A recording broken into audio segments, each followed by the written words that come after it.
Herkese merhaba. İyi akşamlar. Hepiniz hoş geldiniz. Ben Atomic Master 준. çok memnun oldum. 여러분 반갑습니다. 오늘 일요일 우리 팀에서 가장 중요한 시스템인 정기 줌미팅 시스템을 시작하겠습니다. Merhaba arkadaşlar, tekrardan memnun oldum. Bugün pazar günü bizim en iyi eğitim sistemimiz olan Zoom toplantımız başladı. 여러분 12월 2025년도가 이제 한 달도 안 남았어요. 20일밖에 안 남았어요. Biliyorsunuz ki 2026'ya neredeyse bir ay bile kalmadı. 올해 좋은 일들 많으셨나요? Bu yıl sizler iyi şeyler yaşadınız mı? 우리 팀은 이번 2025년도에 정말 엄청난 성장을 한 것 같아요. Ekibimiz 2025 yılı boyunca büyük bir gelişme kaydetti gibi. 올해를 잘 마무리하고 내년에는 더욱더 우리가 성장하는 그런 한 해로 보낼 수 있었으면 좋겠습니다. Ve bu seneyi güzel bir şekilde bitirip önümüzdeki sene de güzel sonuçlarla karşılaşmamızı dilerim. 자, 우리 팀은 이 카메라를 가장 잘 켜고 줌 미팅에 참여하는 태도가 가장 좋은 팀으로 유명합니다. Ekibimiz kameraları açık ve odaklanarak dinlemesiyle oldukça ünlenmiş bir ekip durumunda. 여러분들 오늘도 중요한 내용이 준비되어 있으니까 여러분들 카메라 켜시고요. 노트와 펜을 들고 집중해서 한번 들어보시면 좋을 것 같아요. Bugün de önemli konularımız olduğu için sizler de hem kameralarınızı açın hem de not defterlerinizi ve kalemlerinizle birlikte not alarak dinleyin lütfen. 그리고 오늘 강의를 잘 들으신 분들은 나중에 강의 끝나고 하는 퀴즈에서 아마 높은 성적으로 선물까지 받을 수 있을 겁니다. Ve sunumu iyi dinleyen kişiler sunumdan sonraki quizde yüksek puanlar alabilecekler. 오늘은 우리 신규 여러분들뿐만 아니라 우리가 애터미 사업을 펼쳐나가면서 가장 중요한 전략을 여러분들한테 알려드릴 거예요. Bugün sadece yeni üyelere özel değil, Atomi işini yaparken bizlerin en önemli dikkat etmesi gereken konuya değineceğiz. 네, 화면 공유하고 시작하겠습니다. Ekranlarımı paylaşarak başlıyorum. 이 강의를 원래 제가 그 팀 FC의 리더 미팅에서 강의를 했었어요. Ben normalde bu sunumu Team FC'nin liderler toplantısında yapmıştım. 근데 많은 리더분들이 이 내용은 우리 신규분들이 꼭 반드시 알아야 되겠다고 이야기를 하셔서 제가 조금 신규분들에게 맞는 레벨로 다시 만들어서 가지고 왔습니다. Ve ekip liderlerimiz bu toplantının mutlaka yeni üyelere de anlatılması gerektiğini söylediği için ben biraz daha yeni üyelerin anlayacağı bir şekilde düzenledikten sonra sizlere anlatacağım bugün. 여러분들 애터미 사업을 하는 사람이 정말 많아요. Atomi işini yapan çok fazla kişi var. 근데 애터미를 다 똑같은 방식으로 사업을 진행을 할까요? Peki herkes aynı yöntemle mi yapıyor sizce? 그렇지 않습니다. Böyle değil. 모두가 전략이 다 달라요. Herkesin stratejisi farklıdır. 개인마다도 전략이 다르고 팀마다도 전략이 다릅니다. Kişisel olarak da stratejileri farklıdır. Ekip stratejileri de farklıdır. 제가 오늘 여러분들한테 알려드릴 전략은 애터미에서 가장 빠르게 성장했던 우리 이도구 임페리얼님의 전략을 알려드리려고 하는 거예요. Ben bugün sizlere Atomi'de en hızlı şekilde yükselebileceğiniz Imperial Master Idogu'nun da yapmış olduğu yöntemi anlatacağım. 이분은 5년 만에 5000대 5000 애터미에서 상한선까지 가버렸어요. Ve bu kişi yaklaşık 15 yıl içerisinde sol ve sağ kollarında 5000 kişiye ulaşan kişidir. 애터미에서 5000대 5000을 달성하면 하루 일당이 얼마인 줄 아세요? Peki Atomi'de 5 yılda 50 milyon PV eşleşme ne kadardır biliyor musunuz? 하루 일당이 3만 리랍니다. Bir günde yaklaşık 30 bin TL 직급수당은 제외하고요. ve rütbe komisyonu hariç. 그 정도로 빠른 속도로 성장하는 방법이 무엇일까를 우리는 연구를 했어요. Ve bizler bu kadar hızlı ilerlemenin yolu nedir diye sorduk. 제가 애터믹 사업을 시작하고 일주일 만에 이분을 찾아갔어요. Ben Atomi işine başladıktan sonra ilk bir hafta içerisinde bu kişiyi bulmaya gittim. 어떻게 하면 가장 빠르게 성공할 수 있습니까? Ne yaparsam çok hızlı bir şekilde yükselebilirim diye sordum. 그분이 하는 얘기가 애터미에서 성공자가 되려거든 성공자가 성공자의 길을 따라가야 된다라고 이야기를 해요. Ve bu kişi bana eğer Atomi'de başarılı olmak istiyorsan başarılı olmuş kişilerin arkasından git dedi. 눈 덮인 길을 혼자서 막 헤쳐나가지 마란 말이에요. Ve bu aslında karla kaplı yolu tek başınıza aşmayın demektir. 근데 애터미 사업을 하다 보면요. 아우, 나 애터미 다 알아요. 내가 하는 방식으로 할 거예요. 이야기하는 사람들 많이 있어요.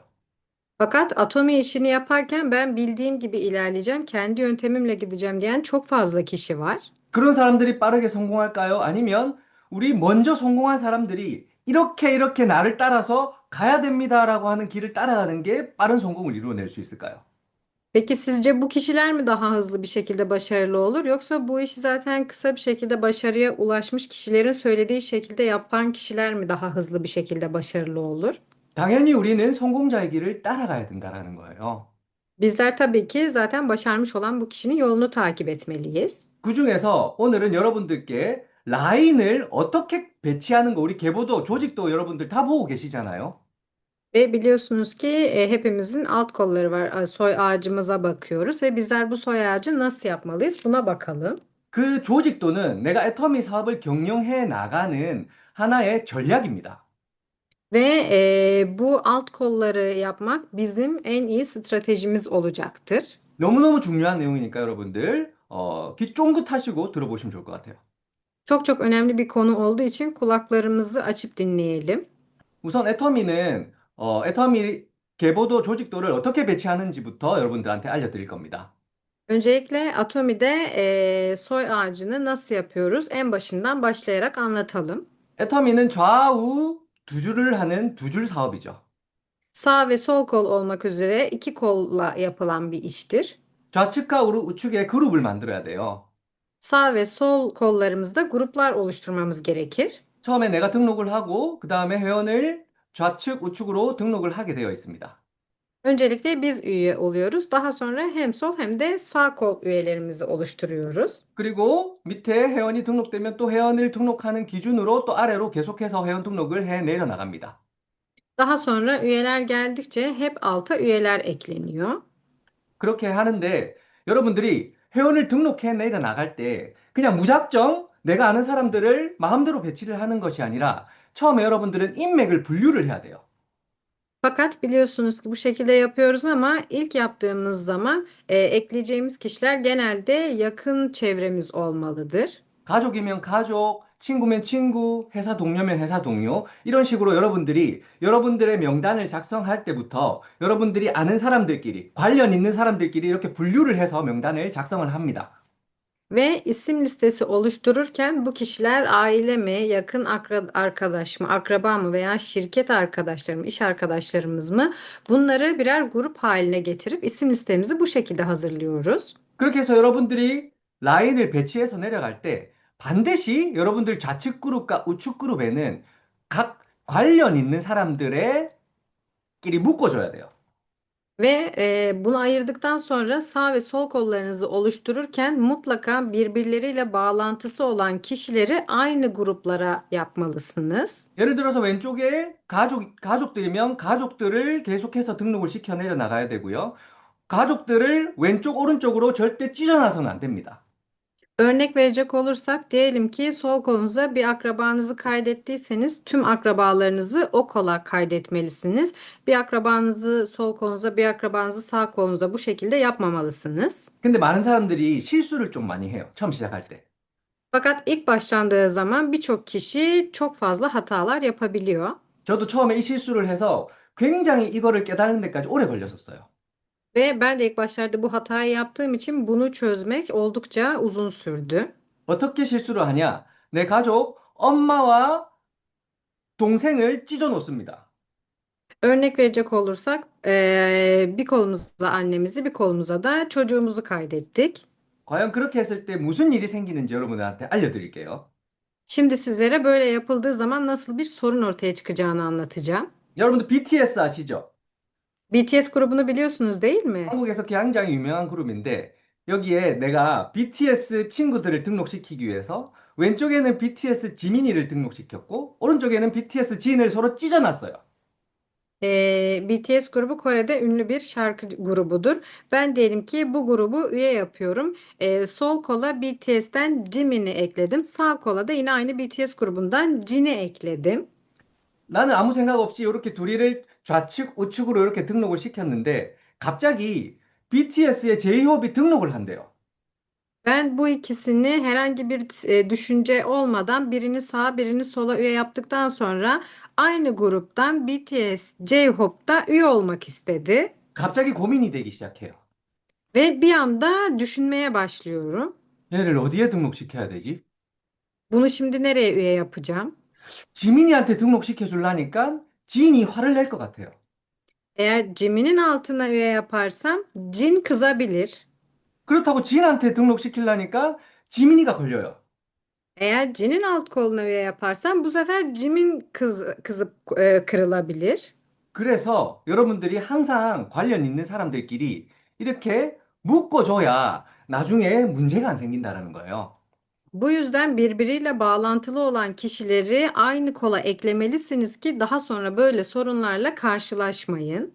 결국에 같은 그룹에 있는 사람들끼리 좌우로 찢어 놓으면 이것은 잘못된 배치라고 합니다. Sonuç olarak aynı gruba ait kişileri farklı kollara üye yaparsanız bu yanlış bir dizilim sonucudur.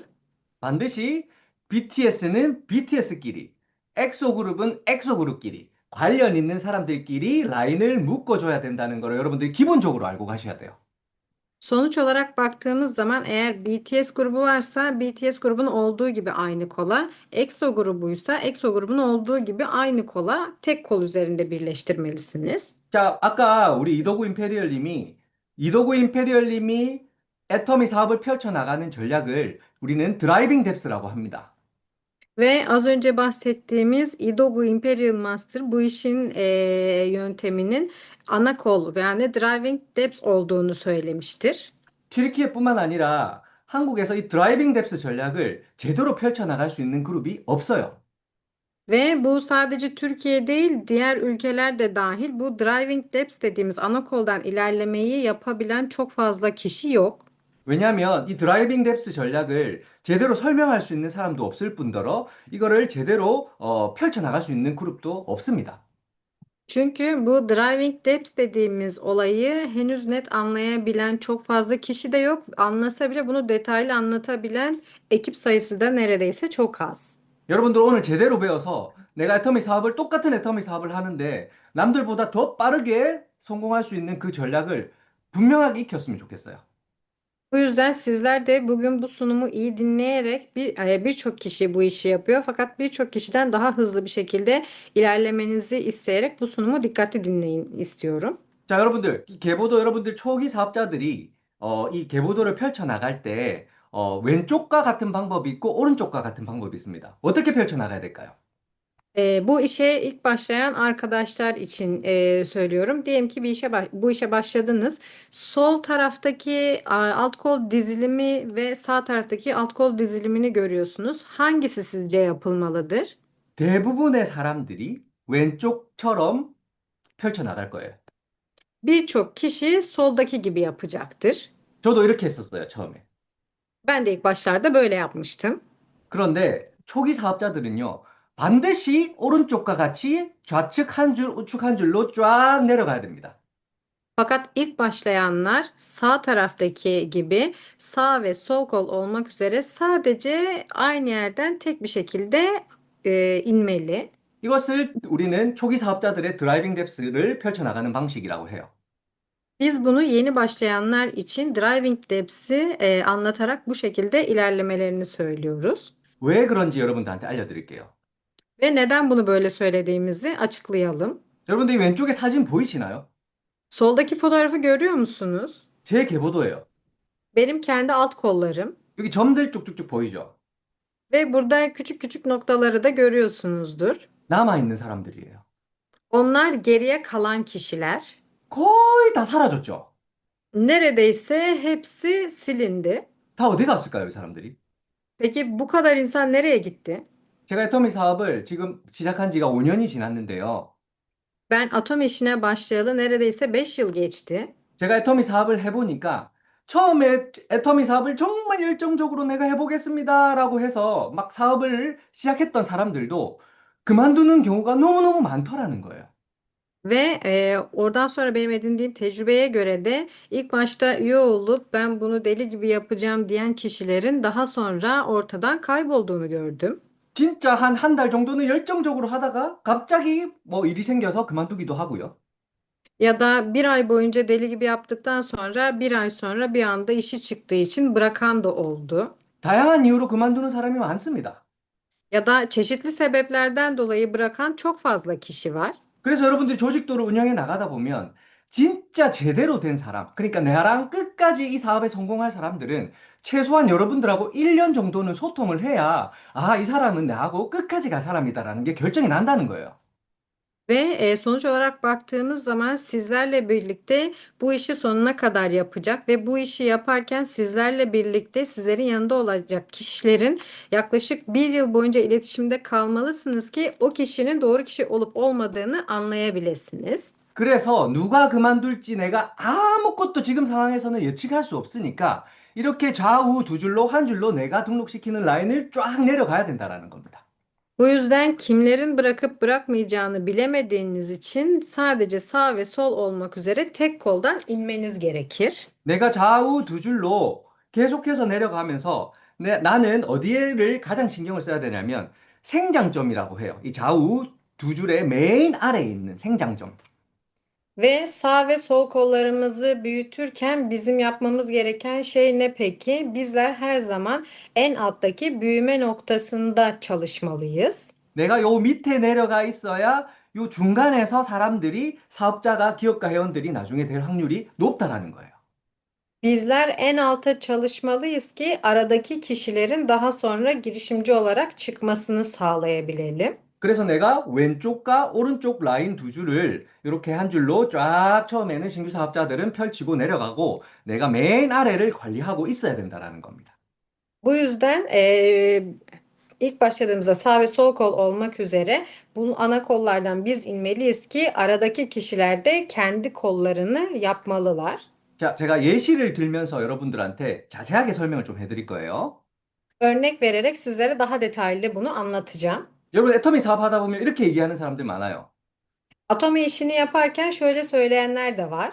내가 왼쪽 라인은 꼭 맡아줄 테니까 여러분들은 오른쪽 한 줄만 하세요. 이렇게 얘기하는 사람들이 있어요. Sol kolu sorumluluğunu ben alacağım için sen sadece sağ kolunu yapsan yeterli diyen kişiler var. 이 말이 맞는 말일까요? 틀린 말일까요? Sizce bu doğru bir şey mi, yanlış bir şey mi? 네, 한번 볼게요, 여러분. Hemen bir bakalım. 처음에 이렇게 내가 얘기를 했어요. 네, 너는 오른쪽 라인만 하세요 하고 내가 왼쪽 라인에 약속한 대로 이렇게 등록을 시켜줍니다. İlk başta dediğimiz gibi ben sol kolunu yapacağım, sen sağ kolunu yap dedik ve bizler sol kola üyeleri eklemeye başladık. 이 사람도 오른쪽을 등록시켜 내려 나가죠, 같이. Tabii ki bu kişi de sağ koluna üyeler eklemeye başlayacak değil 이렇게 mi? 등록시켜 나가다 보니까 오른쪽에 갑자기 큰 리더가 났어요. 준베이가 나타났어요. Bu kişi sağ koluna üyeler eklerken bir anda çok harika biri çıktı. Diyelim ki Cunbey gibi biri çıktı. 갑자기 저 같은 사람이 막 라인을 펼쳐내려 나가기 시작합니다. Bir anda benim gibi biri çıktı ve iki kolu da büyütmeye başladı. 그래서 이 라인이 엄청 커졌어요. Ve o kol oldukça büyüdü. 근데 이 사람은 믿고 있죠. 왜 내 왼쪽 라인 Ama 스폰서가 해주기로 했으니까 다 알아서 해줄 거야. ama bu kişi de sponsoru sol kolunu ben yapacağım dediği için sponsoruna güveniyor. Nasılsa sponsorum yapacak diye değil mi? 그런데 내가 보니까 나는 내 좌우가 있잖아요. Fakat bizim sağ ve sol kolumuz var değil mi? 이 사람 때문에 내 오른쪽이 너무너무 커버리진 거예요. 내 왼쪽보다. Ve sonradan çıkan kişi sayesinde benim sağ kolum sol kolumdan çok daha büyük bir hale geldi. 그럼 이런 상황에 내가 처음에 약속했던 이 신규 회원의 왼쪽을 책임져 줄 수 있을까요? Peki o zaman bizler bu yeni üyenin sol kolunu sorumluluğunu alacağız dediğimizde alabilecek miyiz? 절대 책임져 줄 수 없습니다. Asla alamayız. 왜냐하면 나의 왼쪽을 챙겨야 되잖아요.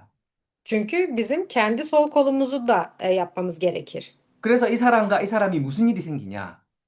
Peki bu iki kişi arasında nasıl bir sorun çıkar daha sonra? 처음에는 아주 평화롭게 시작했다가 나중에는 치고받고 싸우는 경우가 생기는 거예요.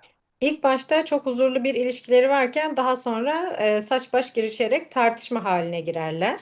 그래서 여러분들이 처음부터 너는 오른쪽, 나는 왼쪽 이렇게 이야기하는 거는 틀렸다는 이야기입니다. Bu yüzden her zaman söylediğimiz gibi sen sağ kolunu yap, ben senin sol kolunu yapacağım demek yanlış bir söylemdir. 반드시 여러분들이 신규 회원들한테 soruge를 할 때, 우리 사업은 양쪽을 스스로 펼쳐나가는 사업입니다라고 정확하게 이야기를 해야 돼요. Bu yüzden sizler yeni başlayan ekip arkadaşlarınıza mutlaka bu işin her iki kolun sorumluluğunu da kişinin kendisine ait olduğunu söyleyerek başlamalısınız. 그렇게 이야기를 하고, 내가 왼쪽을 도와줬을 때, 아, 우리 스폰서가 도와줘서 너무너무 감사합니다. 라는 생각이 드는 게 맞는 거예요. Ve bu şekilde yaptıktan sonra bizler o kola birine üye yaptığımız zaman bu kişi teşekkür ederiz dediği zaman bu işi doğru yaptığımız anlamına gelir. 이렇게 해야 모든 그룹 자체가 처음부터 아주 탄탄하게 기반을 형성해 나갈 수 있어요. Eğer bu şekilde yaparsak ekip en başından sonuna kadar daha sağlam bir şekilde oturtulmuş olur. 신규 회원들은요, 처음에 여러분들이 한쪽만 해라 하면 끝까지 한쪽만 합니다. Yeni üyeler siz en başında sadece bir kol yap dediğiniz zaman onlar sonuna kadar hep bir kol yaparlar. 그렇기 때문에 여러분들이 처음부터 양쪽 라인을 다 해야 된다라고 이야기를 하는 게 굉장히 중요하다는 거예요. Bu yüzden sizlerin en başta iki kolu da yapmanız gerekiyor demeniz çok önemli bir konudur. 자, 두 번째. 스폰서가 PB, 왼쪽의 PB도 도와줘야 되는 거 아니에요? 라고 이야기한 사람이 있어요. İkinci sorumuz, sol kolun PV'leri ve puanlarından sponsor sorumlu değil midir diyen ekip arkadaşları. 이 경우도 마찬가지입니다. PV도 예를 들어서 스폰서가 처음에 PV 좀 도와줄게 해서 왼쪽 라인을 스폰서가 PV를 넣어줘서 왼쪽 오른쪽 밸런스를 맞춰가잖아요. Ve bu da aynı şekilde ilk başlarda sponsorunuz sizlere destek amaçlı sağ ve sol kollarınıza puanlar girerek sizlere destek olurlar. 그러다가 이런 경우가 생기면 이 사람은 그때서야 사업 포기한다고 이야기를 해요. Fakat daha sonra böyle bir durumda zaman geçtikten sonra bu yeni üye vazgeçmek istiyor. 여러분들은 이런 경우를 안 만들었으면 좋겠어요. Sizler bunu oluşturmamaya çalışın. 내 사업을 스폰서한테 맡기지 마세요. Kendi işinizi sponsorunuza bırakmayın. 좌우 다 내 거라는 생각으로 사업을 펼쳐나가야 된다는 거예요. Sağ ve sol kollarda bana ait diye düşünerek bu işi yapın. 원칙적으로 좌우는 내 스스로 모든 것을 펼쳐나가는 사업이 애터미 사업이다라고 여러분들이 인식하고 시작해야 된다는 거예요. Ve sağ ve sol kolu kendi yapmamız bu işin kuralı, atom işinin kuralı diyerek bu işi yapmalısınız. 자, 또 세 번째 경우예요. Üçüncü durum. 내 파트너를 도와주기 위해서 이 파트너의 오른쪽에 내가 사람을 좀 등록시켜줘도 되나요? 하는 사람들이 있어요. Ekip arkadaşlarına destek veya yardımcı olmak için kendi tanıdığım kişiyi bu ekip arkadaşımın sağına üye yapabilir miyim diye soranlar da vardır. 정말 열심히 한대요. 진짜 최선을 다해서 할 거래요. 그런데 그렇게 할 거니까 내가 오른쪽을 좀 등록시켜주고 싶어요. 이렇게 얘기를 해요. Ve bu kişi gerçekten çok iyi çalışacak, çok iyi yapacağını söyledi. Bu yüzden ben bu kişiye kendi tanıdığımı bu kişinin sağ koluna üye ekleyebilir miyim diye soruluyor. 자, 여러분들이 만약에 이런 경우에 오른쪽을 등록시켜주게 되잖아요. Diyelim ki böyle bir durumda siz bu kişinin sağına birini eklediniz. 그러면 모든 관리를 내가 다 해야 돼요. 이 사람의 좌우까지. Eğer böyle bir şey yaptıysanız bu kişinin sağ ve sol kolundaki bütün her şeyi siz yapmak zorundasınız. 그리고 이 사람이 아무것도 안 해도 이 사람 아무것도 안 해도 좌우 나의 인맥이니까 내가 관리를 해야 되잖아요. 아무것도 안 해도 돈 벌 수 있는 그런 조건을 만들어주는 거예요. Ve bu kişinin sağ ve sol kolunu siz yönettiğiniz için çünkü sizin kendi tanıdıklarınız bu kişi hiçbir şey yapmasa da kazanmaya başlar. 결국엔 이게 잘못된 원리잖아요. Sonuç olarak bu yanlış yapılmış bir şeydir. 그래서 스폰서한테 오른쪽에도 좀 달아주세요. 이렇게 얘기하는 거는 잘못된 이야기라는 겁니다. Bu yüzden sponsora gidip benim sağ koluma da destek olun demek de yine yanlıştır. 그런데요, 여러분들, 진짜로 열정적인 사람이 나타났어요. Fakat diyelim ki gerçekten çok azimli çalışan biri çıktı 내가 딱 보니까 이 준베이가 될 수 있을 것 같아요. ve baktığım kadarıyla bu kişi de aynı Cünbey gibi olacak dediniz. 여러분들 그걸 어떻게 알아요? Peki siz bunu nereden biliyorsunuz? 아무것도 예측하시지 마십시오. Herhangi bir ön yargı veya bir izlenimde bulunmayın. 제가 겪어보니까요, 막 처음 시작할 때 막 열정적으로 하겠습니다 하는 사람이 빨리 도망갈 확률이 더 높아요. Ben kendi deneyimimden söylüyorum. İlk başta bu şekilde deli gibi yapacağım deyip ama daha sonra yapmayan çok fazla kişi var. 그래서 여러분들한테 기준이 있어야 된다는 거예요. 기준. Bu yüzden sizin de bir temeliniz olmalı. 저도 저만의 기준이 있습니다. Benim de en başta bir temelim vardı. 좌우를 다 봐줘야 되는 경우가 있어요. Sağ ve sol kola bakma temelim yani bir kriterim vardı. 왜냐하면 밑에 파트너를 성공시켜야 나도 성공하는 사업이잖아요. Çünkü bizim işimiz alt ekibimizdeki ekip arkadaşımız başarılı olsun ki biz de başarılı olalım. 이것이 진짜 헷갈리는 문제예요, 이 문제는. Ve bu sorun gerçekten çok birbirine karıştırılan bir sorun. 그래서 여러분들도 여러분들의 기준을 가지고 있어야 된다라는 거예요. Bu yüzden sizler de kendinize ait bir temel ve kriter sahibi olun. 어떤 사람을 내가 좌우를 다 봐줘야 될까? Kimin sağ ve sol kollarına bakmalısınız? 자, 저만의 기준이에요. 알려드릴게요. Bu benim kendi kriterim. Ben size bunu söyleyeceğim. 좌우 라인을 스스로 등록시키고 좌우 라인에 있는 내 파트너하고 스스로 관리하고 소통까지 하는 사람입니다. Kendi sağ ve sol kolunu kendisi yapan ve benim eklediğim kişiler dahil her iki kolunu da kendisi yöneten kişi. 저는 한쪽만 하는 사람들의 양쪽 라인을 관리해주지 않습니다. Ben sadece tek kol çalışan ekip arkadaşlarıma bu şekilde destek olmuyorum. 물론 회원 등록까지도 좌우로 스스로 해 나가는 사람입니다. Mutlaka sağ ve sol koluna üyelerini kendisi yapan kişi olmalı. 두 번째로 이 시스템에 절대 빠지지 않고 단 한 번도 빠지지 않고 이 시스템만큼은 끝까지 사수하는 사람, 절대 빠지지 않는 사람을 저는 좌우 라인까지 다 봐줍니다. İkincisi bu sisteme her zaman katılan, hiçbir şekilde aksatmadan sisteme katılım sağlayan kişilerin sağ ve sol kollarına da ben destek olurum. 지금도 그리고 세 번째는 지금도 여러분들이 직급 도전을 열정적으로 하고 계실 텐데요. Ve sizler de şu anda biliyorsunuz ki meydan okuma var ve azimli bir şekilde yapıyorsunuz rütbe atlamaları. 우리가 직급 도전 전략을 세우잖아요. Bizler bir meydan okuma dönemi belirliyoruz. 내가 세일즈 마스터가 되겠습니다라고 해놓고 Ben Sales Master olacağım diyenler var. 매출을 조금 넣고 도망가는 사람이 있어요. Ya da biraz satış yapıp kaçan kişiler var. 그거는 도전을 해봐야 알아지게 되더라고요. Ve meydan okumalıyız ki bunları bu şekilde öğrenebilelim. 이렇게 도전을 목표해놓고 도망가는 사람을 양쪽 라인을 절대 봐줄 수 없습니다. Ve bu şekilde meydan okuma hedefini yerine getiren ve iki kolunu da yapan kişileri asla kaçırmıyoruz. 본인이 약속한 거는 끝까지 해내는 사람. Kendi verdiği sözü sonuna kadar getiren kişiyi seçiyoruz. 양쪽 라인 다 봐줘야죠. Ve tabii ki iki kolunu da aktif bir şekilde kendisi bakmalı. 네 번째로 교육센터를 목표하고 있는 사람들. Dördüncüsü ise eğitim merkezini açmayı hedef yapan kişiler 혹은 교육센터를 창업한 사람들. ya da eğitim merkezini açmış işleten kişiler. 그분들은 이 애터미 사업을 위해서 큰 투자를 한 사람들이에요. Bu kişiler atom işini yapmak için büyük yatırımlar yapmış kişilerdir. 더 빠르게 성공시켜줘야죠, 내가. Tabii ki bizler onları daha hızlı bir şekilde başarıya ulaştırmalıyız. 이 네 가지, 이 1번부터 3번을 완벽하게 지키는 사람들.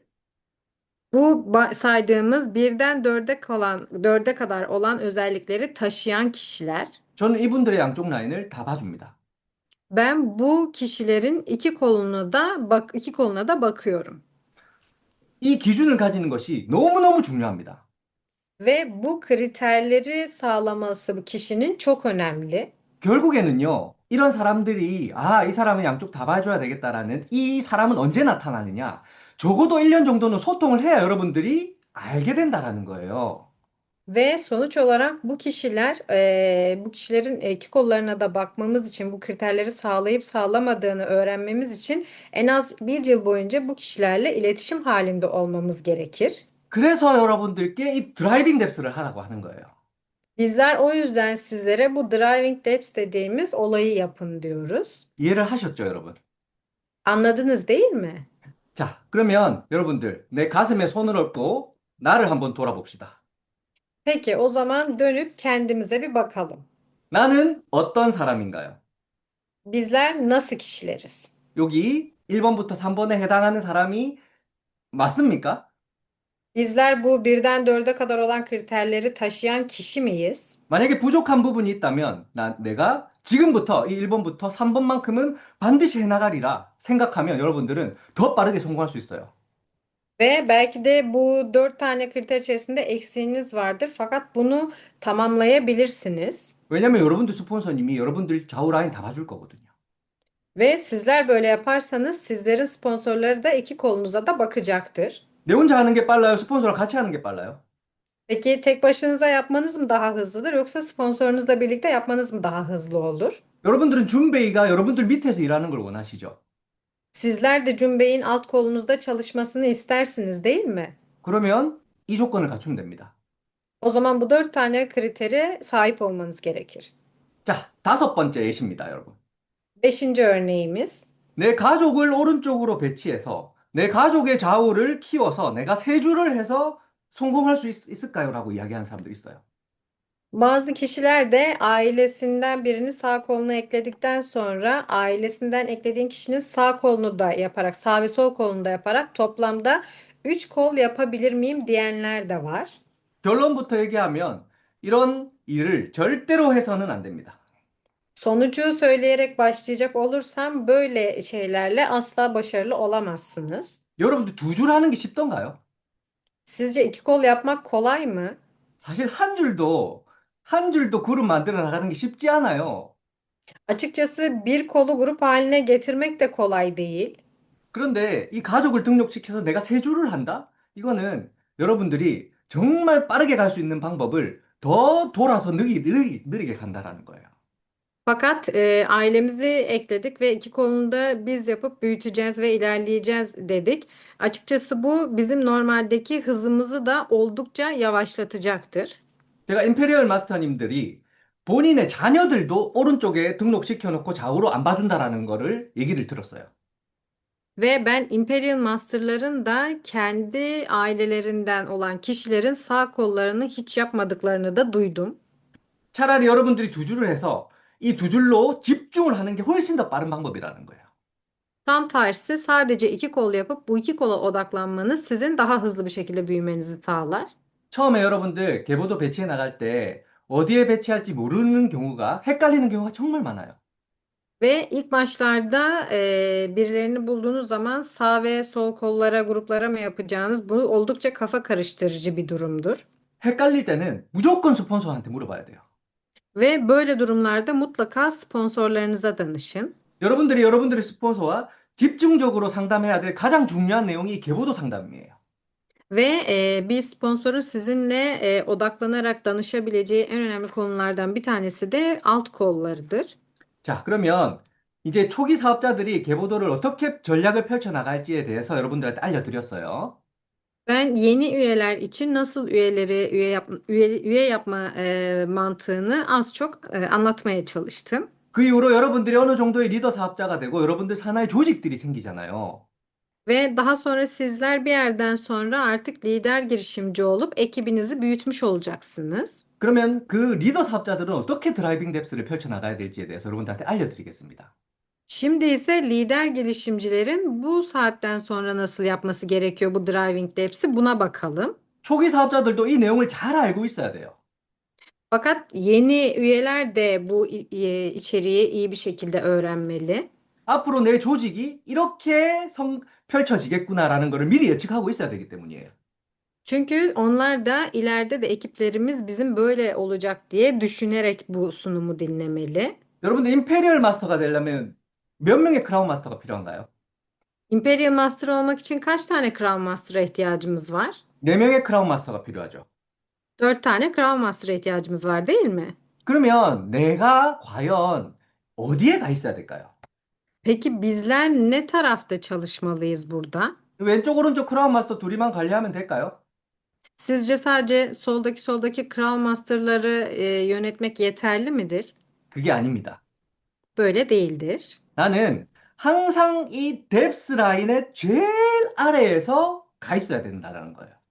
Bizler her zaman depth line dediğimiz yani ana kollarımızın en altlarında çalışmalıyız. 자, 내 리더가 여러분들 두 명 두 명을 우리가 성공시켜야 내가 그 다음 직급으로 올라가는 마케팅 플랜을 가지고 있잖아요, 터미가. Ve Atomi'nin marketing planına baktığınız zaman liderlerinizin sağında ve solunda ikişer kişi olmalı ki yükselebilesiniz der. 과연 두 명의 리더만 육성하면 우리가 빠르게 성공할 수 있을까요? Peki biz sadece bu ikişer tane liderin sağ ve sol kollarına bakarak hızlı bir şekilde başarılı olabilir miyiz? 여기에 왼쪽에도 다이아몬드 마스터가 있고요. 오른쪽에도 다이아몬드 마스터가 있어요. Buradan baktığınız zaman solda da Diamond Master var, sağda da Diamond Master var. 왜냐면 세일즈 마스터가 두 명 이상만 있으면 내가 다이아몬드 마스터기 때문이에요. Bunun sebebi de çünkü iki tane Sales Master olduğu zaman Diamond Master olunuyor. 근데 여러분들의 이 사업을 펼쳐 나가다 보면 여러분들의 리더들이 말을 안 들어가지고 나는 다이아몬드 마스터가 되고 싶은데 꼭 이 네 명 중에 한 명이 나 이번에 못하겠어요. 이렇게 얘기하는 사람들이 있어요. Fakat ekip arkadaşlarınızın içerisinde de Diamond Master olmak isteyenler olacaktır. Fakat bu Diamond Master'ların da 4 tane Sales Master'a ihtiyacı var ama içlerinden bir tanesi ben yapamayacağım diyebilir. 그래서 여러분들이 다이아몬드 마스터가 안 돼요. Bu yüzden sizler Diamond Master olamazsınız. 근데 여러분들 사나예요. 이렇게 세일즈 마스터 좌측에 5명, 오른쪽에 5명 정도가 있으면 어떻게 돼요? Peki sizlerin alt kollarında sol kolunuzda 5 tane, sağ kolunuzda 5 tane lider adayınız olursa nasıl olur?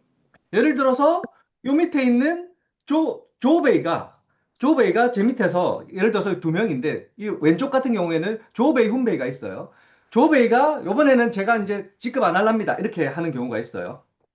Diyelim ki sol taraftaki fotoğrafa bakacak olursanız solda Joe Bey ve Hun Bey var. Ama Joe Bey dedi ki ben bu meydan okumaya katılamayacağım. 그럼 제 태도가 어떻게 돼요? 조베이한테?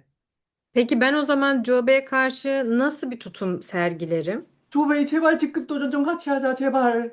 내하고 같이 하자. E, 이렇게 해요.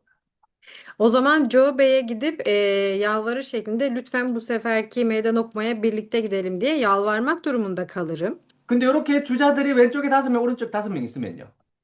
Peki eğer sağ ve sol kolunuzda beşer tane lideriniz olursa ne olur? 조베이가 직급 도전 안 한대요. Joe Bey meydan okumaya gitmeyeceğim dedi. 저는 훈베이와 여원 한음을 찾아갑니다.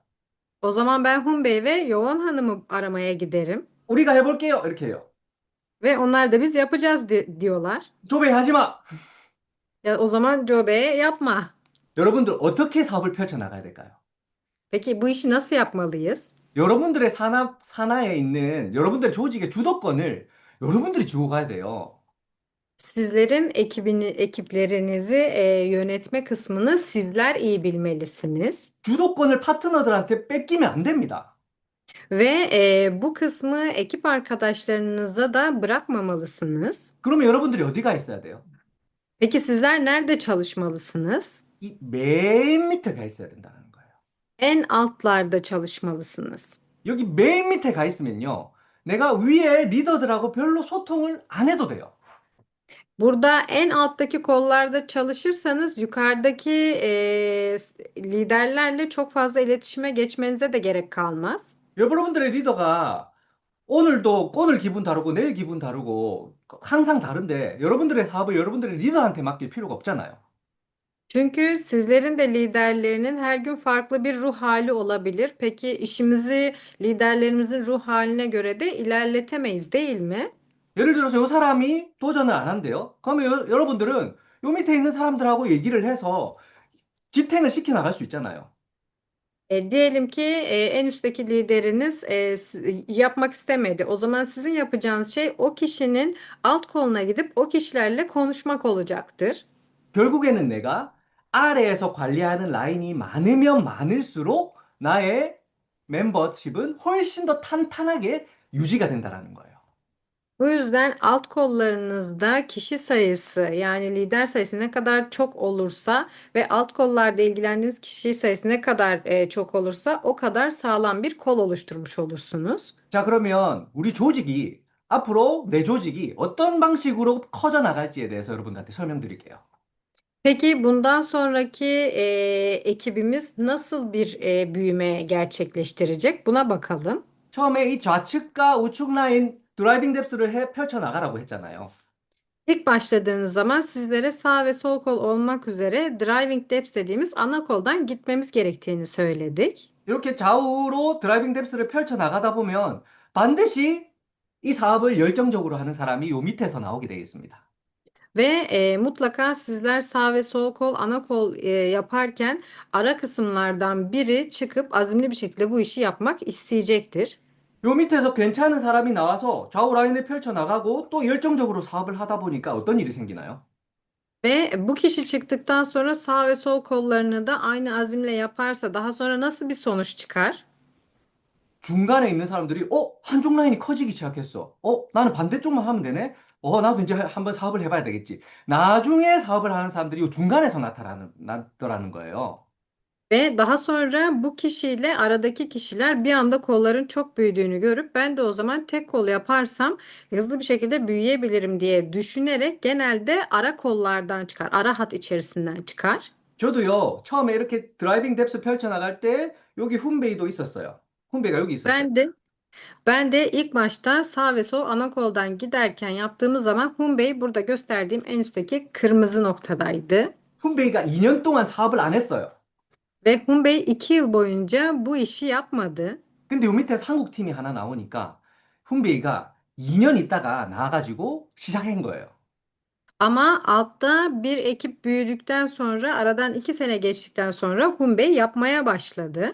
훈베이가 사업을 시작하고 정말 빠르게 좌우 라인을 또 만들어 나갔던 거죠. 2년 있다가. Ve 2 sene sonra Hunbei başladıktan sonra sağ ve sol kolunu kendisi yapmaya başladı. 이 원리를 여러분들이 잘 알고 있어야 돼요. Bu yüzden sizler de bunu çok iyi anlamalısınız. 자, 오른쪽에도 리더 사업자가 나타났어요, 갑자기. Sağda da bir tane lider çıktı 그러니까 그 중간에 있던 사람들이 갑자기 또 사업을 한다요. ve aradan yine birkaç kişi çıkıp bunlar da biz iş yapmaya başlayacağız dedi. 그러면서 내 그룹이 나는 이 밑에서 리더 사업자가 하나 나왔을 뿐인데 이 중간에 있는 사람들이 갑자기 사업을 펼쳐나가기 시작하면서 내 조직이 확 커지기 시작합니다. Ve bizler sadece ana koldan büyümeye devam ederken alttan bir tane girişimci çıktığı için o da büyüdükten sonra aradan girişimciler bir anda çıkmaya başlayıp işim büyüdü. 그래서요, 여러분, 이 드라이빙 뎁스를 펼쳐나갈 때 지금은 비록 사업자가 아닌 사람들이 여러분들 계보도에 많이 있을 수도 있어요. Ve bu yüzden ilk başladığımızda bu ana kolu yaptığımız zaman ilk başlarda beklediğimiz bu kişilerin çıkmama olasılığı iş yapmayanlar daha fazla olacaktır. 지금은 그냥 소비만 하는 사람일 수도 있고 Ve bu kişi şu an sadece öylesine tüketim yapan kişi de olabilir. 아주 열심히 안 하고 그냥 알아만 보는 사람일 수도 있어요. Ya da çok böyle aktif olmayan ama araştıran biri de oluyor olabilir. 그럼 여러분도 어떻게 해야 되나요? Peki sizler ne yapmalısınız böyle bir durumda? 이 원리를 알았잖아요. Bunu artık öğrendiniz. 계속 드라이빙 뎁스를 타고 내려가면서 Sadece ana kollardan düzenli bir şekilde ilerlemeye devam ederek 내 리더들이 언제 양성될지는 아무도 모른다. liderlerinizin ne zaman çıkacağını bilemezsiniz. 기다려줘야 돼요. Sadece beklemelisiniz. 제가 훈베이를 2년 동안 기다렸잖아요. Ben Hunbei'yi 2 yıl boyunca bekledim. 지금은 너무너무 훌륭한 리더가 되어 있잖아요. Fakat şu anda çok harika bir lider oldu. 터키 전역을 돌아다니면서 좌우의 터키 그룹을 양성해내는 그런 훌륭한 리더가 되어 있어요. Ve tüm Türkiye'nin her yerini dolaşarak sağ ve sol kollarında gruplar oluşturarak harika bir lider haline geldi. 근데 제가 훈베이를 포기해버렸다면, Peki ben eğer Hunbei'den vazgeçmiş olsaydım 기다려주지 않았다면, ya da beklemeseydim, 훈베이가 이 자리에 있을까요? sizce Hunbei bugün burada olur muydu? 중간에도요, 계속해서 관심을 가져줬고요. 끊임없이 소통하려고 노력했고요. 훈베이 해보자, 훈베이 해보자, 훈베이 해보자. 계속해서 얘기를 했던 거예요. Ben sadece ara ara kendisiyle iletişimde kalıp ona arada bir gidip bu işi yapalım, bu işi yapalım diyerek aslında sadece iletişimimi sürdürdüm. 1년 뒤에 나오면 어떻고, 2년 뒤에 나오면 어떻습니까? Peki 1 yıl sonra çıksa nasıl olurdu? 2 yıl sonra çıksa nasıl olurdu? 그래서 여러분들이 저희가 월말 되면 이 회색으로 사라지는 sa람들, 오렌지 색깔로 사라지는 사람들을 여러분들 무조건 살려놔야 됩니다라고 이야기를 하잖아요. Ve biliyorsunuz ki bizler neredeyse her ay sonunda ekibinizde turuncuya dönmüş ve hesabı silinecek olan kişileri kurtarmanızı söylüyoruz. 연락이 되지 않으면요. 여러분들이 진짜 조그마한 거 하나를, 칫솔 하나를 구매하더라도 그 사람 아이디로 해서 살려놔야 된다는 거예요. Ve eğer iletişim haline hiç geçemeseniz bile bir diş macunu, bir diş fırçası bile, en küçük bir ürün bile olsa bu kişilerden alıp hesaplarını aktif tutmaya çalışın. 왜냐면 이 사람들이 언제 사업자가 될지 모르니까. Çünkü bu kişilerin ne zaman girişimci olacağını bilemeyiz. 그래서 그냥 이 사람들 무조건 살려야 됩니다. 그냥 이야기를 하는 것이 아니라 이 드라이빙 뎁스라는 개념으로 여러분들이 이 사실이 너무너무 중요하기 때문에 살려놓으라고 하는 거예요. Ve sadece bu insanların hepsini tek tek kurtarmalıyız ya da ne zaman girişimci olacaklarını bilemediğimiz için değil. Bu driving depth dediğimiz ana kol olayını bilerek bunu yapmalısınız. 이도구 임페리얼님이 애터미 사업을 하면서 가장 후회되는 부분이 뭐냐고 제가 물어봤어요. Ben bu Imperial Master olan Idogu Imperial'a şunu sordum. Bu işi yaparken en çok üzüldüğünüz şey neydi diye. 초기 사업자 때 돈이 없어가지고 이게 주황색 되는 사람들을 못 살려놨던 게 가장 한이 된대요. Ve en çok pişman olduğu şeyin ise ilk başladığı dönemlerde parası olmadığı için turuncu hesapları aktifleştiremediği olduğunu söylemişti. 그때 본인이 돈만 좀 있었어도 이 사람들 다 살려놨을 거래요. Ve o zamanlar parası olsaydı bütün o kişilerin hesabını kurtarırdım dedi. 그랬다면 더 빠르게 성장했을 거래요. Ve öyle yapsaydım çok daha hızlı bir şekilde başarılı olurdum dedi. 여러분들도 놓치지 않았으면 좋겠어요. Sizler de bunu kaçırmayın lütfen. 그러면 내가 이 메인 라인 제일 아래에서 있어야 된다라고 이야기를 했잖아요. Ve sizlere ana kolumuzun en altlarında çalışmalıyız dedik az önce. 과연 여기서 내가 무엇을 해야 되느냐? Peki burada ne yapmalıyız? 우리 임페리얼 마스터가 튀르키예에 온 적이 있어요. Imperial Master'ın Türkiye'ye geldiği bir dönem vardı. 지금 이거 뭐 하고 있는 것 같아요? Peki sizce burada ne yapıyor gibiyiz? 튀르키예 이스탄불에 있는 주변 상점을 100만 갑을 했어요. Türkiye'de herhangi bir yol üzerinde gördüğü bir yerde Atom'i tanıttık. 임페리얼 마스터 정도 되면 아무것도 안 해도 되잖아요. Imperial Master olduğunuz zaman hiçbir şey yapmasanız da olur aslında değil mi? 근데 본인이 왜 이렇게 우리 같은 이 사업자들한테 이런 활동들을 집중적으로 관리를 해줄까요? Peki sizce bu kişi neden bizim gibi girişimciler için böyle bir harekette davranışta bulundu? 드라이빙 뎁스 하고 있는 거예요. Çünkü kendisi driving depth dediğimiz şeyi yapıyordu. 이 신규 회원들 제일 아래에 가서 신규 회원들을 후원하고 또 그것을 복제하는 활동을 제일 밑에서 하는 거예요. Çünkü kendisi de en alttaki ekip üyelerine gidip onları bu şekilde destekledi. 왜냐면 그게 너무너무 제일 중요하니까. Çünkü bu çok önemli. 여러분들이 사업을 빠르게 펼쳐나갈 수 있는 가장 중요한 방법이니까.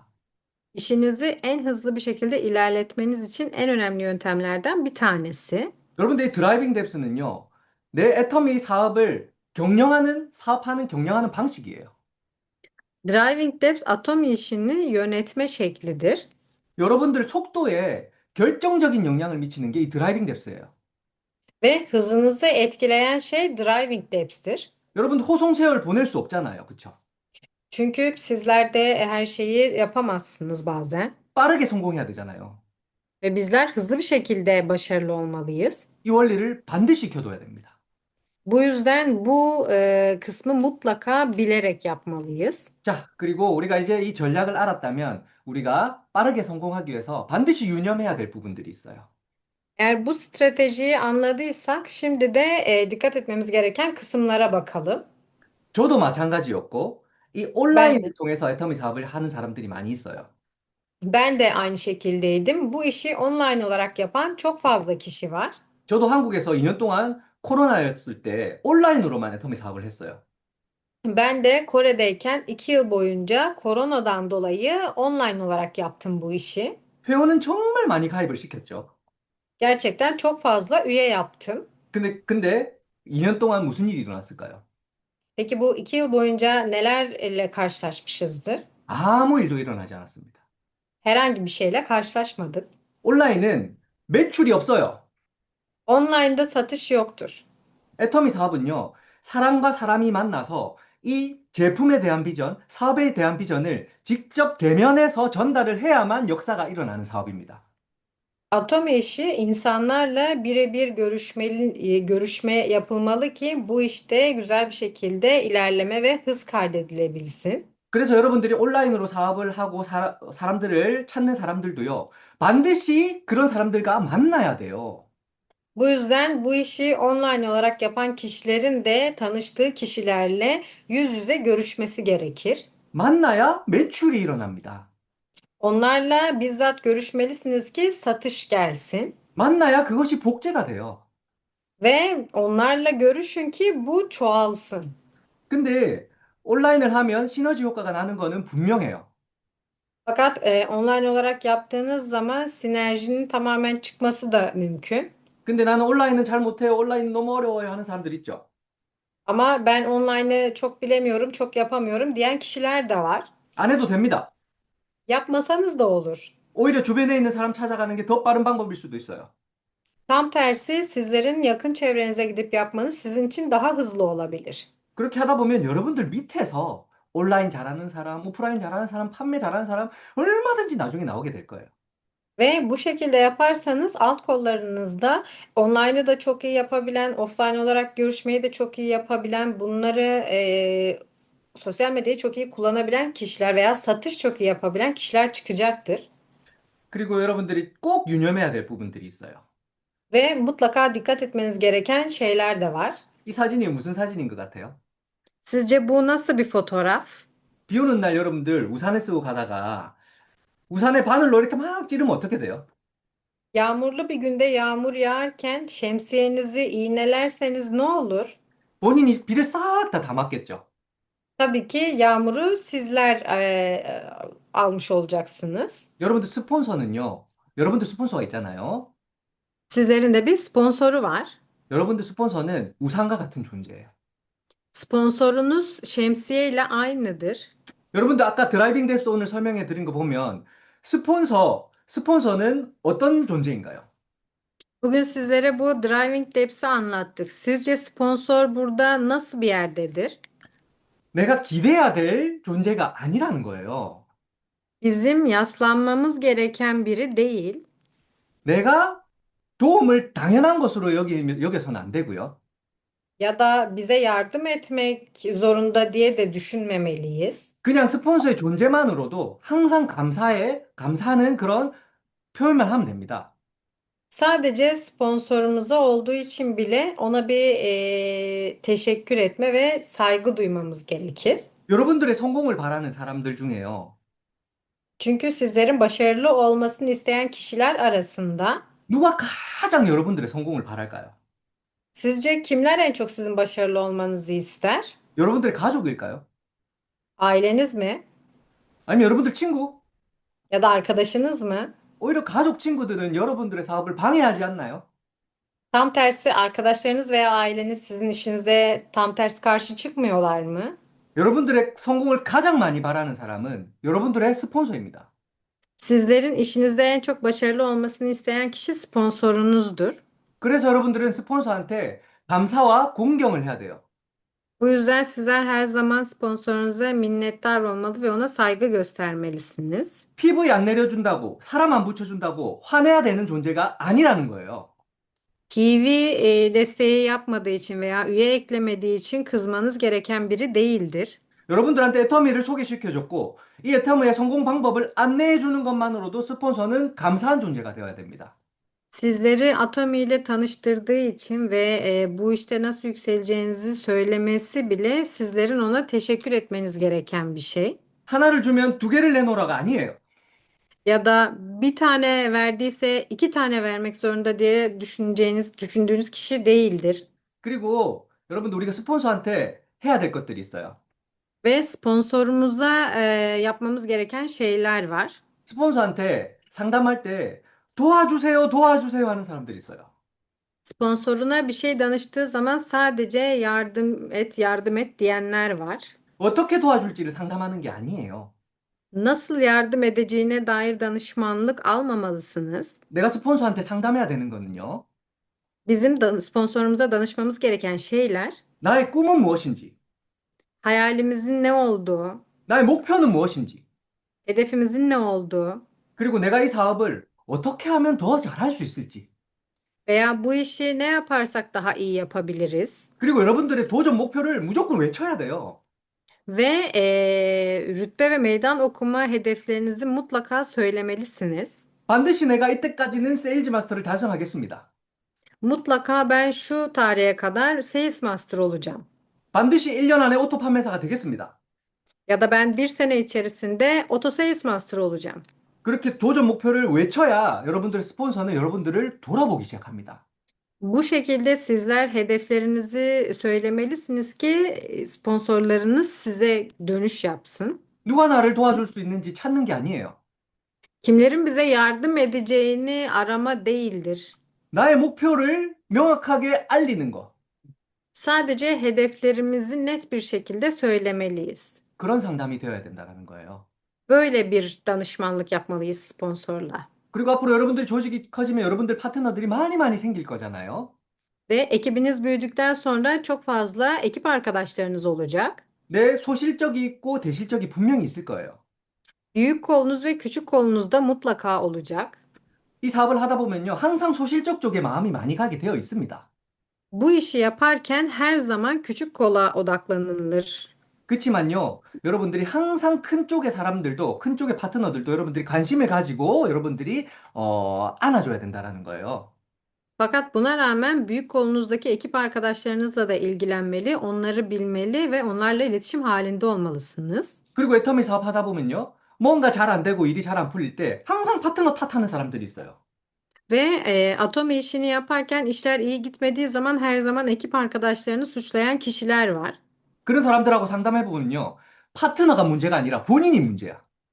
Fakat bu kişilerle danışmanlık yaptığımız zaman ekip arkadaşları değil, kendisi asıl sorundur.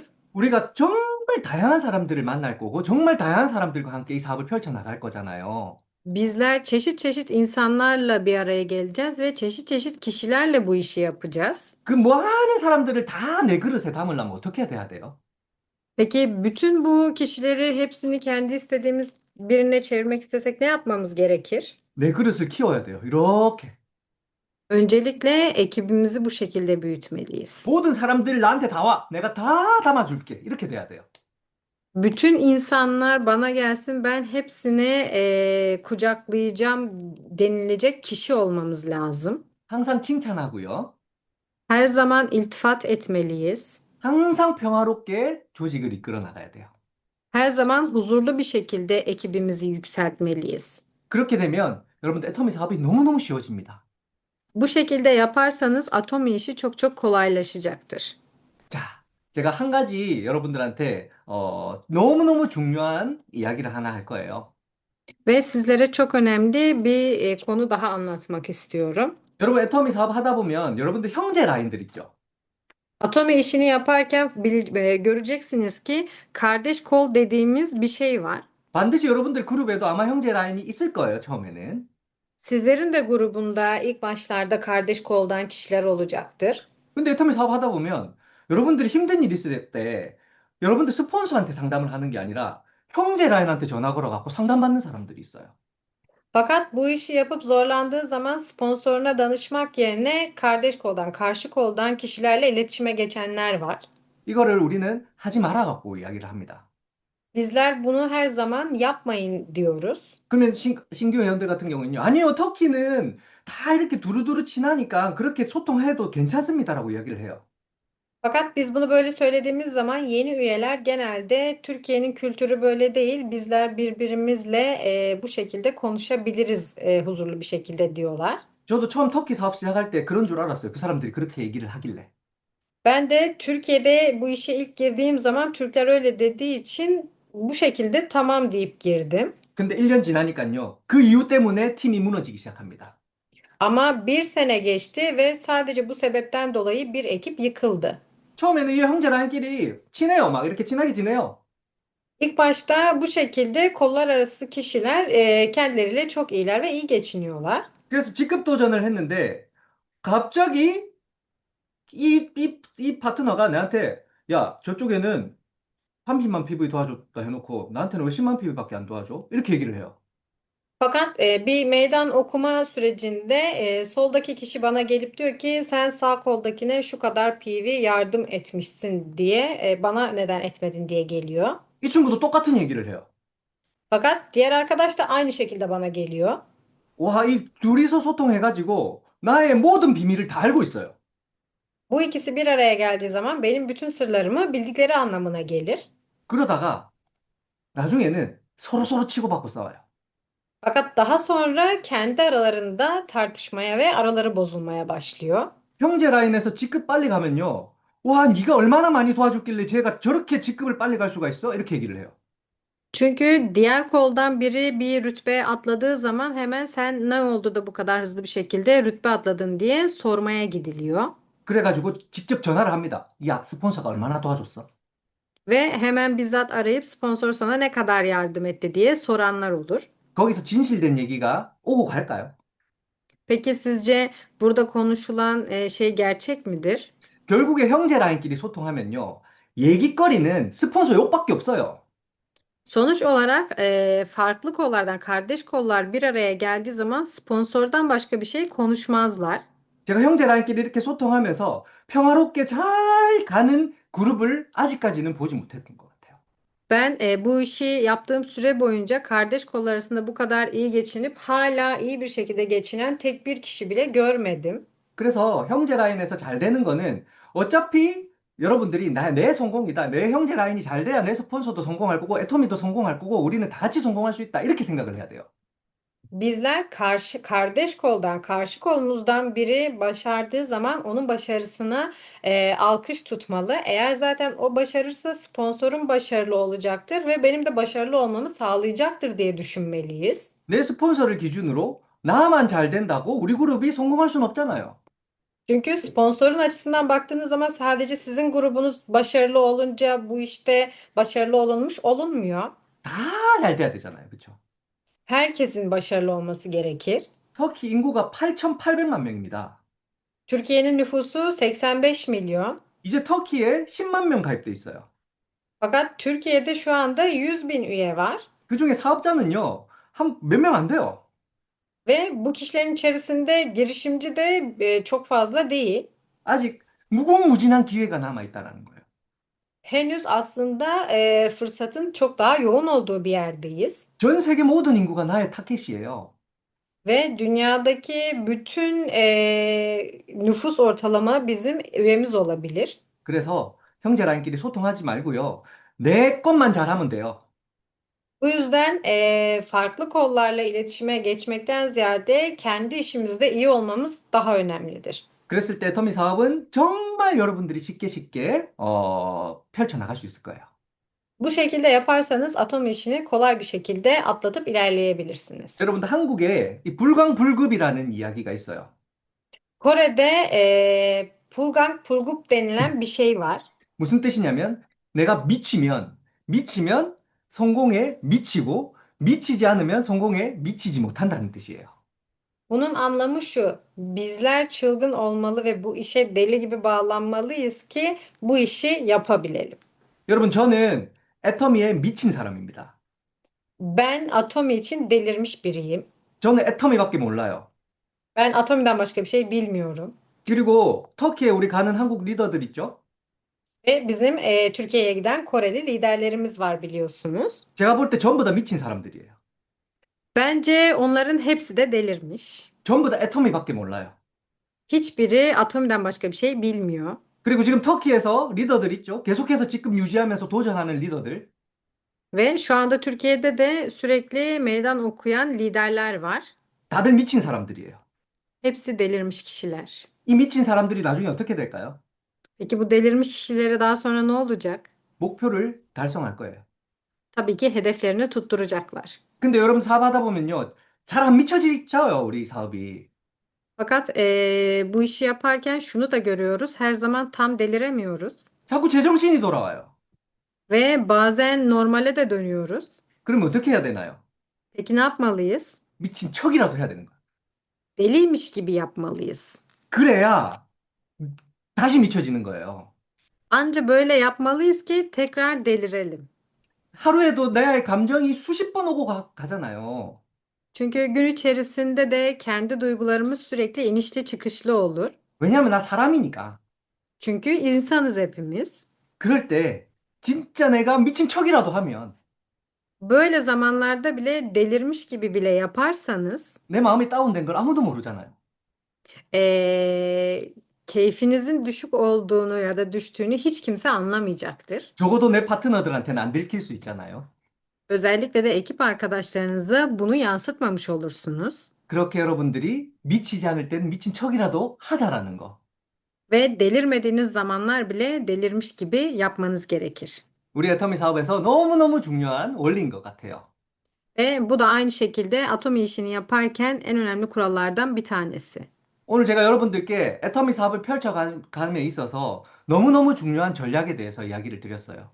Bugün sizlere Atomi işini yaparken ne yapılırsa hızlı bir şekilde ilerleme sağlanır sunumunu yaptım. 앞으로 내 사업이 이렇게 진행될 거구나라는 거를 미리 예측을 해보시고요. Ve demek ki işimi böyle yapmalıymışım diye düşünerek bu sunumu dinlediniz. 오늘 참여하신 모든 분들이 우리와 함께 성공자가 되기를 진심으로 바라면서 저희 강의를 여기서 마치겠습니다. Ve bugün sunuma katılan herkesin içtenlikle bu başarılı yolda birlikte ilerlememizi ve onların başarmasını dileyerek sunumumu bugün burada bitiriyorum. 자, 홈페이지 나와서 사진 찍고 우리 퀴즈 풀도록 하겠습니다. Şimdi Humbei fotoğraf çektikten sonra quizimize geçeceğiz. 헬키스 메라바 다 같이 가장 아름다운 포즈로 사진 찍겠습니다. Herkes en güzel pozunu versin ve hep birlikte fotoğraf çekelim. 현재 도전하고 있는 모든 팀원들을 응원합니다. Meydan okumada olan tüm ekip arkadaşlarımızı destekliyorum. 저 자신을 응원합니다. Kendimi de destekliyorum.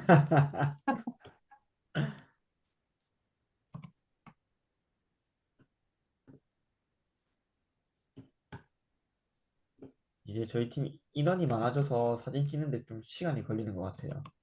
Ekibimizin katılım sayısı arttığı için fotoğraf çekme biraz daha uzun sürmeye başladı.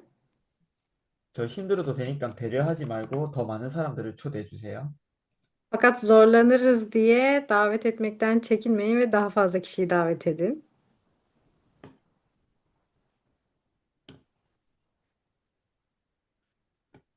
빗띠 띠띠. 자, 지금 제가 왓츠앱 그룹에 링크를 올렸습니다. Ben WhatsApp grubuna linki yükledim. WhatsApp kanaldan linke katılabilirsiniz.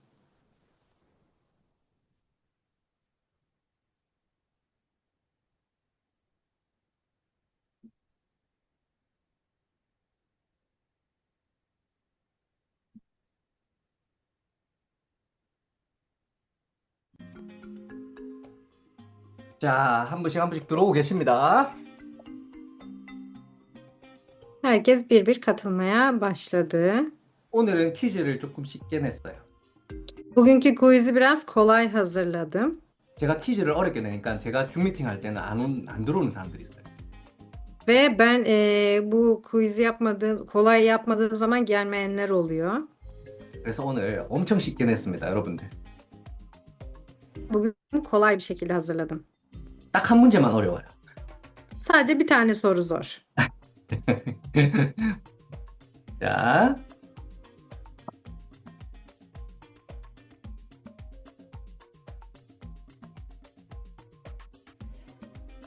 이 퀴즈를 다른 그룹에서 엄청 많이 탐내는 거 여러분들 알고 계시죠? Sizler de bu quizin diğer gruplarda duyulduğunu bilin. 저는 절대 이 프로그램을 다른 그룹에 빌려주지 않습니다. Ben bunu asla hiçbir gruba da vermiyorum bu quiz'i. 네, 흉내낼 수 없는 우리 팀만의 그런 재미입니다. Sadece bizim ekibimizde olacak bir eğlenceli şey bu. 다음 주에 제가 이스탄불에 여러분들 그 석세스 아카데미를 위해서 갈 거예요. Ben önümüzdeki hafta İstanbul'a gelip Success Akademi'ye katılacağım. 20일 날 이스탄불에서 본사에서 세미나를 할 건데요. En 20'sinde genel merkezde seminer yapacağız. 그때 우리 송년회 할 거예요, 송년회. Ve Bocu 송년회. 송년. 연말을 끝내는 파티. Aa, o zaman yıl sonu bitimi olduğu için yıl sonu bitimi için de bir program gibi bir şey yapacağız. 선물도 많이 드릴 거고, Hediye de çok fazla vereceğiz. 직급 달성한 사람 핀도 달아드릴 거고, Meydan okumada rütbe alan kişilere rozet takımı da yapacağız. 네, 즐거운 시간을 보낼 예정입니다. Ve eğlenceli vakitler geçireceğimiz bir gün olacak. 이스탄불뿐만 아니라 근처에 계시는 모든 분들은 20일 날 토요일 날 오후 2시에 센터로 모여주시기 바랍니다. Ve sadece İstanbul değil, yakın çevredeki kişilerin de İstanbul'daki toplantıya ayın 20'sinde saat 2'de katılmasını bekliyoruz. 그리고 그 다음 주 토요일에 있는 석세스 아카데미에서는 우리 그룹에서 가장 많은 인원이 오기를 기대합니다. Ve ondan sonraki hafta Success Akademi'de o seminer alanında en çok katılımcı sayısı bizim ekibimizden olması için katılım sağlayalım. 네, 자, 10초 세고 시작하겠습니다. 10 saniye sonra başlatıyorum quiz'i. 10, 9, 8, 7, 8, 5, 4, 3, 2, 1, 스풀 부축. 자, 시작할게요. Başlıyoruz.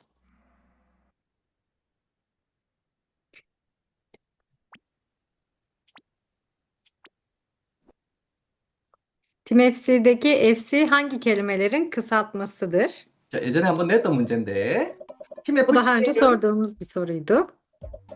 모르는 사람들 많아요, 이거. Ve bunu bilmeyen çok fazla kişi var. 챗GPT한테 물어보면 이상한 거 얘기해줘요. ChatGPT'ye sorarsanız garip karşılıyor. 자, 퍼스트 클래스 영어로 퍼스트 클래스라는 이름입니다. FC는. İngilizce olarak first class anlamına geliyor. 자, 우리 베르피나는 1등입니다. Berfin Hanım birinci. Bir sonraki soru.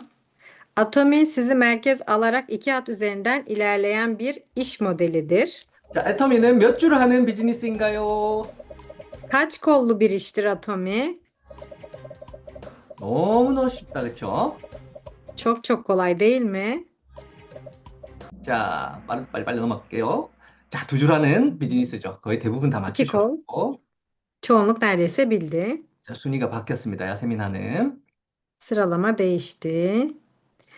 Ben sol hattı sorumluluğunu alacağım. Siz sadece sağ tarafa yoğunlaşın. Bu söz doğru mudur, yanlış mıdır? 자, 내가 한쪽 해줄 때니까 한쪽 도와주면 되는지. 이거 오늘 아주 중요한 내용이었어요. Bu bugün en önemli konulardan bir tanesiydi. Bir kolunu ben yapacağım, diğer kolunu sen yap. Doğru mu, yanlış mı? 자, 아직 이해를 못 하시는 분이 23분이나 계시네요. Henüz 23 kişi tam anlamamış gibi. 자, 메르핀 hanım 1등입니다. Berfin Hanım birinci. Yeni üyeyi nereye kaydetmemiz gerektiğini bilmiyorsanız ne yapmalısınız? 자, 모를 때는 어떻게 해야 되나요? 신규 회원들이. Önce herhangi bir yere kaydederim. Sponsorumla görüştükten sonra kaydederim. Sol ve sağ hatta sırayla kaydederim. Her koşulda sadece sol hatta kaydederim. 자, 대부분 다 맞추셨어요. 자, 넘어갈게요. Çoğunluk bildi. 자, 베르핀 hanım 다시 1등을 탈환했습니다. Berfin Hanım tekrar birinci oldu. 자, 다섯 번째 Ay- 문제입니다. Ailemi sağ hatta yerleştirip 3 hat oluşturma büyütsem olur mu? 자, 오른쪽에 가족을 너무- 등록시켜서 세 줄을 해도 될까요? 안 될까요? Doğru mu, yanlış mı? 자, 빨리 넘어갈게요. Hızlı bir şekilde Yanlış. geçiyoruz. 절대 안 돼요. Yanlış. 35분이 또 아직까지 이해를 못 하시는 분이 계시네요. 다시 강의를 꼭 보시기 바랍니다. Sunumu tekrar izleyin. 35 kişi yanlış bildi. 네. 자, 베르핀 hanım이 아직까지 1등입니다. Berfin Hanım hala birinci. Aşağıdakilerden hangisi sponsora karşı tutum değildir? Her zaman minnettar ve saygılı olmak, her zaman nezaketi korumak, her zaman PV ve üye kaydı için yardım istemek. 네. 스폰서한테 무엇을 상담해야 되나요? 그쵸? Neyi danışmalıyız? 네. Anu. 네. PV하고 회원들 내려달라고 하는 그게 아니죠? 네. PV ve üye kaydı için yardım istemiyoruz. 네, 베르피아님이 1등입니다. Sıralama 자, değişti. 이제 두 문제 남았어요. 두 문제. Şimdi diğer soruya geçiyoruz. 자, İki soru 집중해 kaldı. 주시고. 자, Sponsora danışılması gerekmeyen konu hangisidir? 스폰서. Hayaller ve hedeflerin paylaşılması, nasıl daha iyi yapılabileceği üzerine konuşmak, hisse senedi yatırımı, meydan okuma hedefi. 자, 주식. 스폰서한테 상담하면 안 되는 거. Neyi danışmamalıyız sponsorumuza? 네, 주식 투자를 스폰서한테 상담받으면 안 되죠. Hisse senedi yatırımını yapmamalıyız değil mi? 주식 투자는 안 하셨으면 좋겠어요, 우리 팀 여러분들은. Ve hisse senedi yatırımı yapmamanızı öneririm. 자, 베르피아님이 여전히 1등입니다. Berfin Hanım hala birinci. 네, 2등 뷰시라, 3등 세네르, 테키넬, 메이. 1, 2, 3등입니다. İkinci Büşra, üçüncü Şener Tekiner. 자, 마지막 문제 어렵습니다. 마지막 문제, 여러분들. 집중하시고. Son soru zor, biraz odaklanın. 자, Kore ile Türkiye arasındaki mesafe ne kadardır? 한국과 터키의 거리는 몇 킬로일까요? 5.000, 8.000, 10.000, 15.000 kilometre.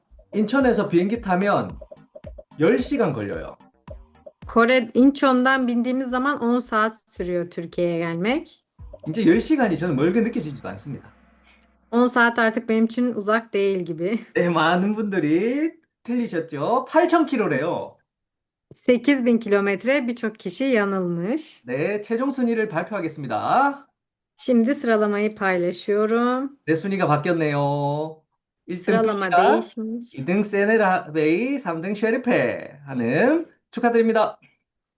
Büşra Hanım, Şener Bey ve Şerife Hanım'ı tebrik ediyoruz. 네. 자, 여러분들 오늘도 늦은 시간까지 고생 많으셨고, 여러분들 좋은 저녁 보내시고요. 다음 주에 또 더 좋은 내용으로 여러분들 찾아뵙겠습니다. Bugün de geç saatlere katıldığınız için emeğinize sağlık diyoruz. Önümüzdeki hafta daha iyi bir içerikle görüşmek üzere. Herkese iyi akşamlar, görüşürüz. İyi akşamlar. İyi akşamlar. İyi akşamlar.